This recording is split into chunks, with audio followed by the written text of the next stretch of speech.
So high BP అంటే బేసిక్గాని ఇంట్లో high voltage కింద భావిస్తాం. ఇప్పుడు హై వోల్టేజ్ వచ్చినప్పుడు ప్రతిసారి ఏమైపోదు, కానీ కొన్నిసార్లు ఫర్ ఎగ్జాంపుల్ మన టీవీ, ఫ్రిడ్జ్, ఏసీలు అలాగ డ్యామేజ్ అవ్వచ్చు. మన ఒంట్లోని గుండె, కిడ్నీ, లివరు, నరాలు, ఊపిరితిత్తులు లేదంటే అదర్ ఆర్గన్స్ డ్యామేజ్ అవ్వచ్చు అన్నమాట. ముఖ్యంగాని గుండెపోట్లు, పక్షవాతాలు, లాంగ్ రన్లో కిడ్నీ సమస్యలు రావడం, కళ్ళు పోవడం జరుగుతాయేమో అని చెప్పి మా భయం అనమాట.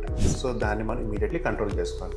నెక్స్ట్, చాలా మందికి ఏం డౌట్ ఉంటుంది, బీపీ మాత్ర కదా జీవితాంతం వాడేయాలని అంటూ ఉంటారు, కానీ వాడకపోవడం వల్ల నెక్స్ట్ డౌన్ ద లైన్ మీకే పెద్ద stroke, kidney problem, heart attack వస్తే అప్పుడు గుప్పిడి మాత్రలు మింగాలి. సో ప్రెసెంట్ అందాక 1 టాబ్లెట్తో ట్రై చేద్దాం.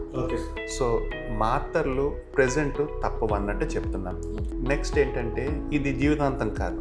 మనం అనుకున్నట్టు మీ ప్రవర్తన లేదంటే మీ దినచర్యలో కొన్ని మిస్టేక్స్ ఉన్నాయి కదా, ఆ మిస్టేక్స్ని మనం కొద్దిగా కంట్రోల్ చేసుకోగలిగితే దీంట్లోంచి బయటపడవచ్చు. బట్ అది అండర్ ఫాలో అప్ చేయాలి, డాక్టర్ పర్యవేక్షణలో. సొంతంగా నాకు బాగుంది కదా, రీడింగ్ ఉందని చెప్పి ఆపకూడదు. అది మాత్రం మీకు ముందుగా జాగ్రత్త చెప్తున్నాను. ఇంకేమన్నా మీరు నన్ను ప్రశ్న అడగాల?